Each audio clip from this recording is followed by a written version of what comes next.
Hello everyone, this is Erik, the Asian movie enthusiast, and this is my review of Door Lock, a Korean horror thriller from 2018 that stars Hyo-jin Kong.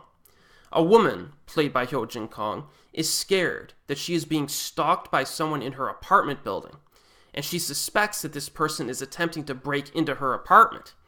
So one night, she wakes up to hear someone at her front door turning the handle, trying to break in. She calls the cops, but since she cannot identify this person, there's little that they could do at this point. And as you might guess, the situation becomes progressively more disturbing. So this is actually a remake of a Spanish film called Sleep Tight.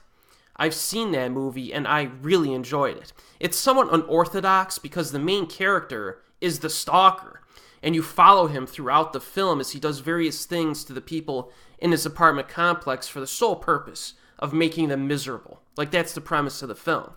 And I definitely recommend that one if you have not seen it. It's available for stream. Door Lock, on the other hand, reconstructs the story to be from the perspective of the victim, not the stalker. So this is one of those films that makes you kind of guess who the stalker is. And there are multiple shady individuals at play here, like the one customer at her bank who attempts to coerce her into having coffee with him and then causes a scene when she rejects him. There's a coworker who seems normal, but is he really? And what about the security guard at her apartment complex who doesn't seem all that concerned with the situation? So as a viewer, you're really not sure where the danger is coming from.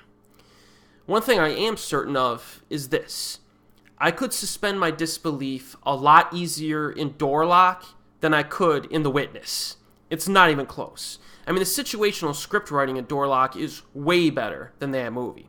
It's far more believable, and I wasn't throwing my hands in the air at how unnatural everything seemed. You know what I mean? I suppose you could pick at this film a little bit and maybe pick a few holes in it and criticize a few things that happen, but for the most part, it's pretty good situational script writing here.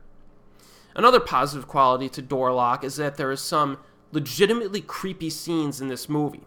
It's one of those films that will make you feel a little paranoid when you're home alone.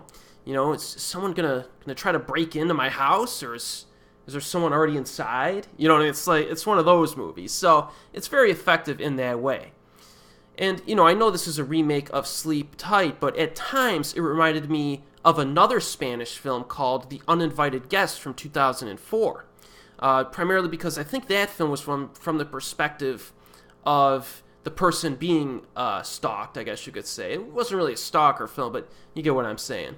The crazy person was not the lead character in that one, so it's more similar to Door Lock than Sleep Tight is in some sense. So if you haven't seen The Uninvited Guest, it's another recommendation for you. That one's pretty cool.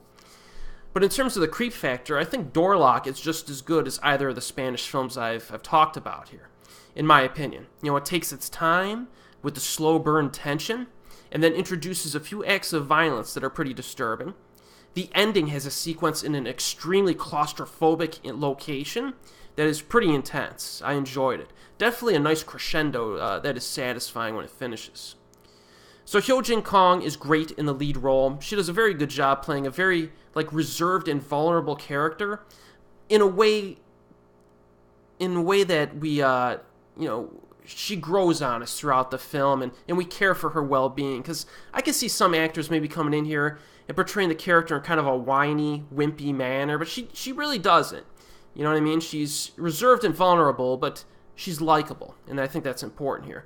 A less talented actress may have given also a boring performance in this, but that's not a problem here. Another big positive to this film is the sound design, which is fantastic. I mean, the score and sounds are unnerving without being too loud. There are practically no jump scares in this film at all. If they do exist, there were so few of them that I forgot that they existed. So that's a good thing, for me personally. That's impressive when a film can do that. And the fact that the filmmakers avoided the lazy way out and actually attempted and succeeded at creating, a deliberately paced thriller with some tension is something to be admired. One warning I would give potential viewers is that this is a very slow-paced film. Some people may find it a bit too slow, I think, but that's the only warning I would probably give you regarding Door Lock. But I think this is a creepy flick. I recommend it. It is currently available on Region 3 DVD with English subtitles. And as always, I'll see you next time.